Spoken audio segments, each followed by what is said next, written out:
Isang magandang umaga, tanghali at gabi po sa ating lahat dyan sa Pilipinas. Sa mga subscribers ko po na sumusuporta sa aking content, maraming salamat po sa mga parents po natin, papananay, tatay, lola at lolo, kapatid, kuya, ay maraming salamat sa suporta na binibigay niyo po sa aking content.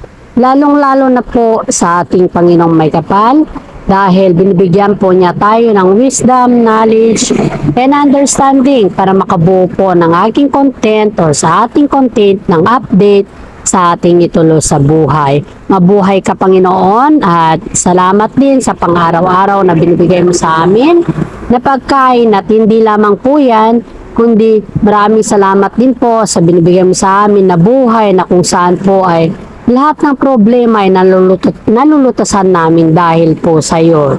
Dahil nananalig po kami sa iyo at yan po ang aking dasal at pasasalamat po. God bless po sa ating lahat. Umpisahan na po natin ang update sa Kim Pao at iba pang showbiz update ganap po. Okay, alright. Umpisahan na po natin ang Kim Pao update at iba pang showbiz ganap. Ayon po sa aking legit na source po ay may bago na namang endorsement si Kim Chiu na kung saan po ay ito po ay isang napkin na tinatawag po ay sisters. Ang napkin po na ito ay bagong endorsement na naman ni Kim Chiu at sa kabila po ng kanyang maraming business or maraming shooting ay mas marami din po yung kanyang kaganapan sa kanyang mga endorsement at si Kim Chiu po ay kabilang sa mga pinaka-high rank na trending sa ngayon na mga artista. Alam naman din natin na kung gaano kabait si Kim Chiu at hindi lamang po mabait, talented at masipag pa, matulungin pa sa kapwa. Kaya nga po maraming humahanga sa katangian ni Kim Chiu dahil po sa kanyang katangian na napakaganda at napakabait. Kaya yung mga endorsement po ay lumalapit kay Kim Chiu dahil alam po nila pag si Kim Chiu po mag-promote sa kanilang product ay talagang maraming kukuha at mapapabilib po sila. Ayon po sa aking legit na source po ay hindi lang pala yung sister na napkin po ang endorsement ni Kim Chiu ay kasali na din po pala yung show Pao sa Chowking ba. Ang dami palang endorsement ni Kim Chiu kaya po pala sa dami ng kanyang endorsement at sa kanyang mga project kaya nagkaroon po siya ng mga malalaking investment sa buhay. Alam po kasi ni Kim Chiu kung paano siya maghawak ng pera. At yan po ang sabi ng mga ibang tao na talagang nananalaytay pa rin sa kanya yung dugong Chinese niya dahil alam po nila na si Kim Chiu po ay may hating Chinese at may hating Pinoy po. Pero yung paghawak ng pera ay talagang marunong siya sa kabila ng kanyang kontrobersiya sa kanyang ex ay talagang hindi yun nakikita ng mga ibang tao yung kanyang sakripisyo. Ang nakikita ka sa kanya, yung kanyang kabutihang loob at yung kanyang maraming project at endorsement. Marami po sa mga ngayon na tinitignan at tinitingala po si Kim Chiu dahil nga po siya yung talagang trending sa ngayon. Pati hosting po, ginawa na ni Kim Chiu dahil alam po nila na pag si Kim Chiu talaga ang nagbigay ng kasiyahan, ay talagang very energetic at very jolly po siya.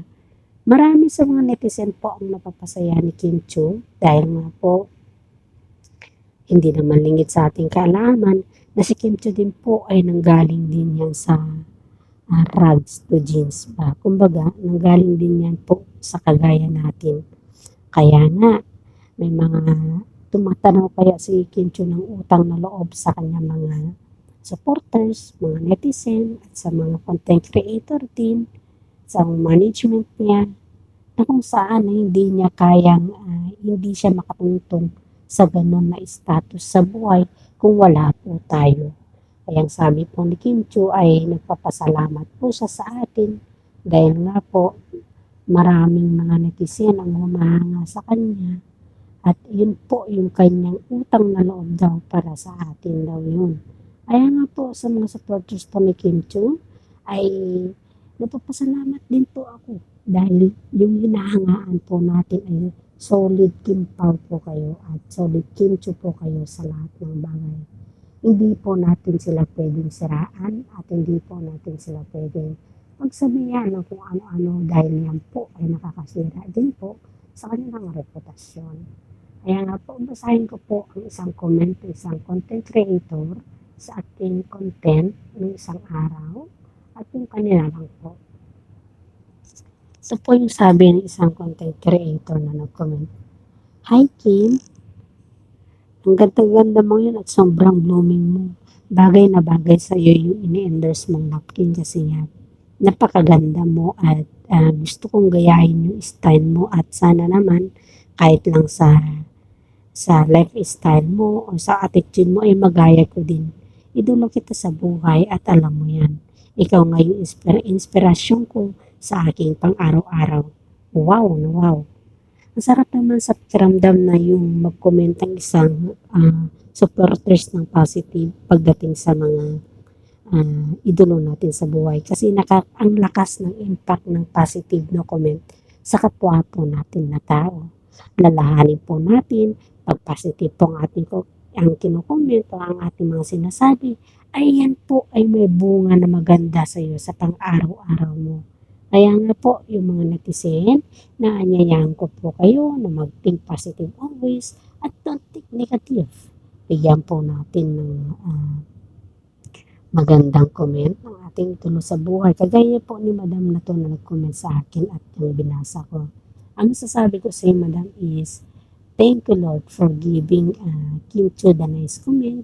At hindi lamang po thank you, kundi taos puso po akong parang kumbaga ba yung utang na loob din po yung pag-comment mo na maganda dahil nga po alam mo kung ano yung sinasabi ng tinatawag na kapamilya.